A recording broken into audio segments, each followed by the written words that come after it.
Ẹ̀yin èèyàn ilé ìwò lẹ ṣe ẹ káàbọ̀ sí Mashola Gist TV. Ṣé àlàáfíà ni ẹwà gbogbo lè ń kọ́ akó ọ̀sẹ̀ tún?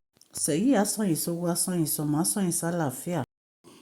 Ẹ̀yin èèyàn ilé gist tá a gbé wálé ní gist kábíyèsí wọn ní kí wọ́n lọ gbé Queen Naomi ní Àkúrẹ́ ìpè wọ́n fẹ́ lọ introduce wọn officially sí Tango Drink Company.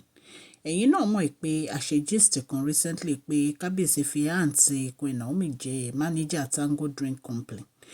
Nítorí ìdí èyí kábíyèsí ní àwọn fẹ́ introduce wọn officially sí board of director Tango Drink Company nítorí pé àwọn ní kábíyèsí fẹ́ jẹ́ kí wọ́n jẹ́ director part of the director of the company.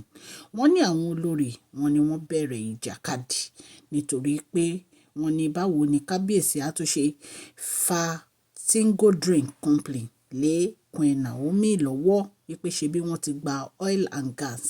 Wọ́n ní àǹtí Wahem as the leader of ìjàkadì wọ́n ní àwọn ni wọ́n bẹ̀rẹ̀ wàhálà yìí. Wọ́n ní Tóbi òun ló pàṣẹ sí fọ́rùm àwọn olórí ìpè kábíyèsí ti lọ gbé Queen Naomi láti lọ introduce wọn sí Tango Drink Company board of director bí a ṣe gbọ́ allegedly nìyẹn.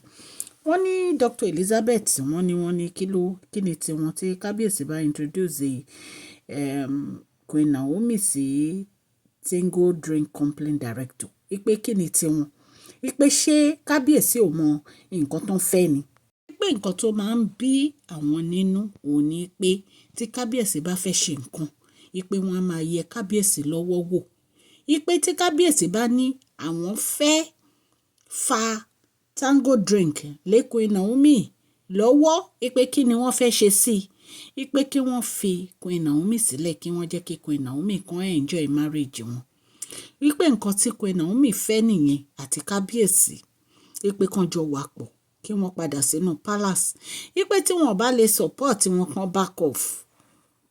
Ṣé mọ̀ pé recently la gbọ́ pé kábíyèsí lé olórí àríjáde àti Sisi Wahem nítorí pé wọ́n kó picture Queen Naomi pamọ́ ìpè kábíyèsí ní tí wọ́n bá return picture yẹn wọ́n ní wá sí inú palace padà kó tó wá di pé wọ́n lọ dá picture yẹn padà.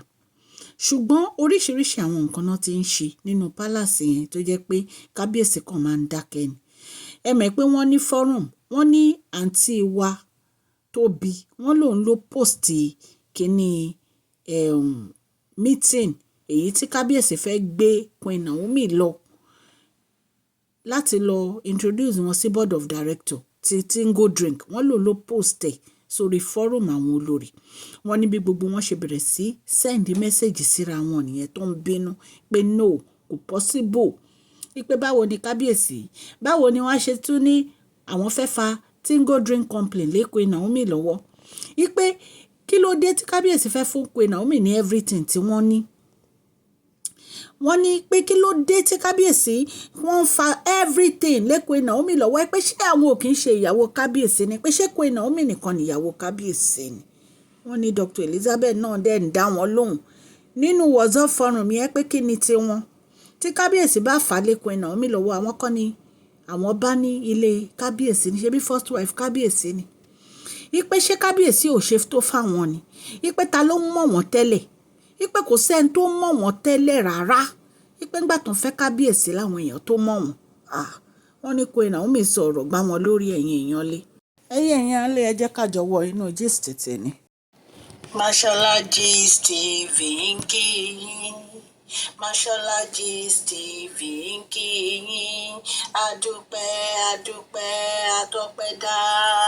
Mashola Gist TV ń kí yín. Mashola Gist TV ń kí yín ó ní ẹ ṣé o lọ́wọ́ ọkùnrin lọ́wọ́ obìnrin lọ́wọ́ ọmọdé lọ́wọ́ àgbà lórí gbogbo bẹ́ẹ̀ ṣe ń comment ten like ten share àdúpẹ́ ní ọwọ́ gbogbo yín.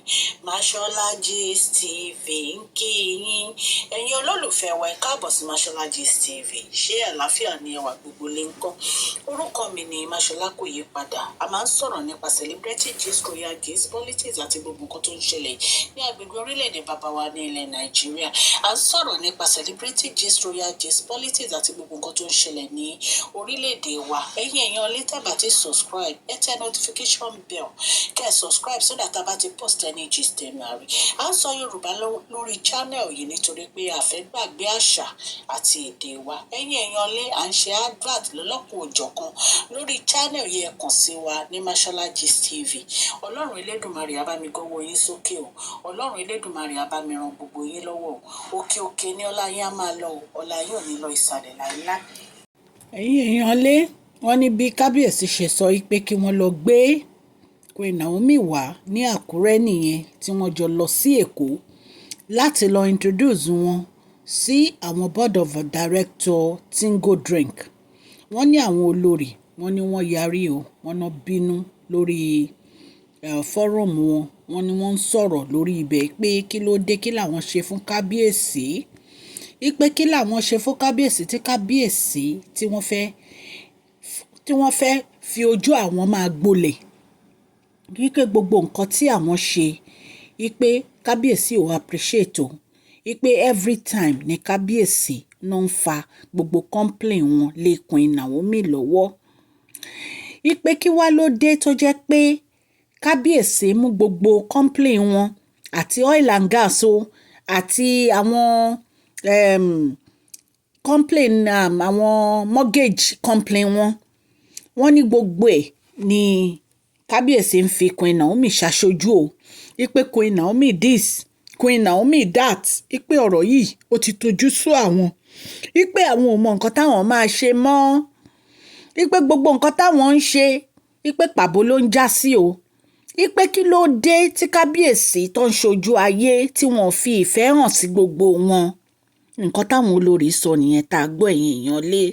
Wọ́n rojọ́ wọ́n pariwo lórí bí kábíyèsí ṣe ń fa gbogbo nǹkan lé Queen Naomi lọ́wọ́.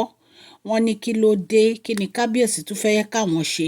Wípé àwọn ti ṣe gbogbo nǹkan tó yẹ káwọn ṣe o. Wípé but kò sí nǹkan kan tí ó ń work fáwọn.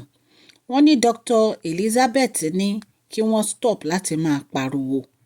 Wípé kí wọ́n stop láti máa rojọ́. Wípé because ìyàwó kábíyèsí ni Queen Naomi, kò dẹ̀ sí nǹkan tí wọ́n lè ṣe jù kan gbà ká mú lọ. Ẹ̀yin náà wo Dr. Elizabeth, ilé tí wọ́n ní kí wọ́n move lọ, wọ́n ti move lọ síbẹ̀. Ibẹ̀ ni wọ́n kó gbẹrù wọn lọ. Nítorí pé wọ́n fẹ́ fi ọkàn kábíyèsí balẹ̀. Wípé wọ́n fẹ́ kí kábíyèsí kí wọ́n lè sùn, kí wọ́n dẹ̀ ní rest of mind. Wọn ò bá kábíyèsí argue, wọn ò bá kábíyèsí gbọ́ ẹnu. Lóòótọ́ wọ́n ní olórí Tèmítọ́pẹ́ náà ti kẹ́rù ẹ̀ lọ síbẹ̀ o, ṣùgbọ́n wọ́n ní pé olórí Tèmítọ́pẹ́ nítorí àwọn ọmọ ẹ̀ ló fi kó lọ síbẹ̀, pé torí òun gọ́gọ́ fún rẹ̀ kì í sọ̀rọ̀ Queen Naomi dáadáa, allegedly bá ṣe gbọ́ ni o. So right now wọ́n ní kábíyèsí ti lọ introduce àwọn olórí wọ́n ń pariwo nítorí kábíyèsí lọ introduce Queen Naomi sí Tango drinks wọn, energy drinks tán ẹ̀ṣẹ̀ open.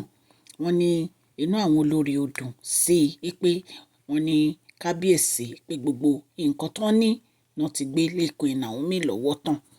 So ẹ̀yin èèyàn lé gist tá a gbọ́ níta ní ká mú wá fún yín. Mo dúpẹ́ púpọ̀ lọ́wọ́ yín fún gbogbo àdúrótì yín lórí channel yìí. Ọlọ́run Elédùmarè á bá mi dúró tì yín o. Òkè òkè ni ọlá yín á máa lọ. Gbogbo new subscribers, you are welcome. Ó subscriber, ẹ ṣé mo dúpẹ́. Ọlọ́run aláàánú á wà pẹ̀lú yín. Ọlọ́run á bá mi gbọ́wọ́ yín sókè o, ẹ̀ ní fọwọ́ yín gbọ́mọ sí o. Please share this video, like and subscribe. God bless you all.